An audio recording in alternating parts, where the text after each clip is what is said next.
Chers amis, bonsoir. Pour une fois, je ne vais pas vous parler des Gilets jaunes ce soir, même si je reviens d'aller en voir quelques-uns dont je peux vous certifier que la combativité et la mobilisation sont toujours à la hauteur des enjeux. Non, j'ai envie de faire une pause et de vous parler ce soir d'une lettre que j'ai reçue, que je considère menaçante. Alors, je l'ai reçue de la part de Al Jazeera, et donc ça m'est envoyé depuis Doha, comme vous le voyez, Monsieur Cassan, et la conclusion, depuis Doha. Alors pourquoi je la considère menaçante? Je vais d'abord vous lire le premier paragraphe, mes chers Monsieur Cassan. L'unité d'enquête d'Al Jazeera est actuellement en train de finaliser 2 programmes télévisés sur les mouvements d'extrême droite en Europe. Je vois pas le rapport avec moi.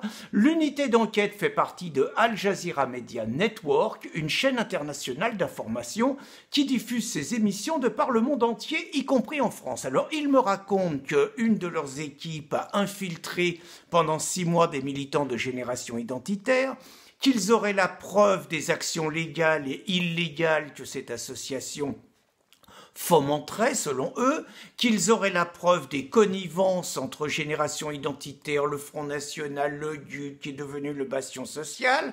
Je lis tout ça, je me dis, c'est pas le tout, mais moi, qu'est-ce que je viens faire là-dedans? Et je l'apprends, donc, les allégations formulées à votre encontre. Le 18 novembre 2017, vous avez été filmé intervenant à une conférence organisée par la Fondation Polémia, un cercle de réflexion d'extrême droite. Des cadres de Génération Identitaire étaient également présents. En fait, vous avez partagé la tribune avec Jean-David Catin, l'un des dirigeants de Génération Identitaire. Lors d'un discours qui a été enregistré, vous avez déclaré: notre discours est très clair, l'islam et l'islamisme, c'est la même chose. Il n'y a pas de musulmans modérés, il y a des musulmans. On ne peut pas être musulman et laïque, on ne peut pas être musulman et républicain, on ne peut pas être musulman et français. Et aujourd'hui, notre discours est très clair. Si nous voulons sauver la France, il faut interdire l'islam de toute visibilité. C'est cela qui doit nous porter. Nous avons l'intention, donc il continue, de diffuser des extraits de votre discours dans notre programme comme une preuve des thématiques islamophobes de la conférence de Polémia et une preuve des soutiens des militants de Génération Identitaire pour des valeurs islamophobes, etc., etc. Alors bon, la réponse a été claire, c'est que moi je persiste et je signe, c'est la ligne de riposte laïque depuis maintenant des années. Je leur ai répondu d'autre part que ce n'est pas parce que Jean-David Catin est à la même tribune que moi qu'il est obligé de partager mes propos, et que ce n'est pas parce que Jean-Yves Le Gallou m'invite à une conférence qu'il partage forcément l'ensemble de nos propos. Ça s'appelle la liberté d'expression et la confrontation démocratique, et ça a longtemps été une fierté française. Par ailleurs, je dis que cette lettre est menaçante parce qu'elle n'arrive pas dans n'importe quel contexte.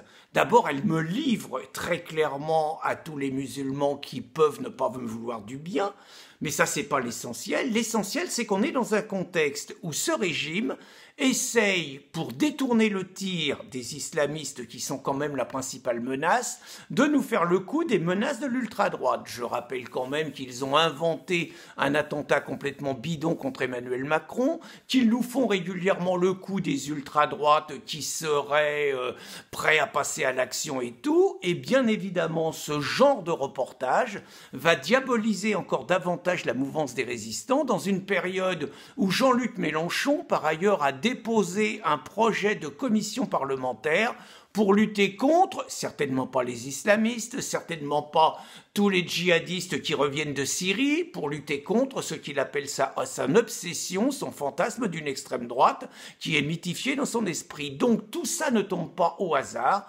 Bien évidemment, cela ne nous intimidera absolument pas, et nous continuerons à dire que la seule solution pour sauver la France et ses valeurs républicaines et laïques, c'est l'interdiction de toute visibilité de l'islam et le renvoi des 30% de musulmans qui considèrent la charia plus importante que les lois de la République en France. Donc, non seulement pas d'intimidation, mais nous persistons et nous signons, n'en déplaise à Al Jazeera et à tous ses complices islamo-collabos de France et de Navarre. Bonne soirée les amis.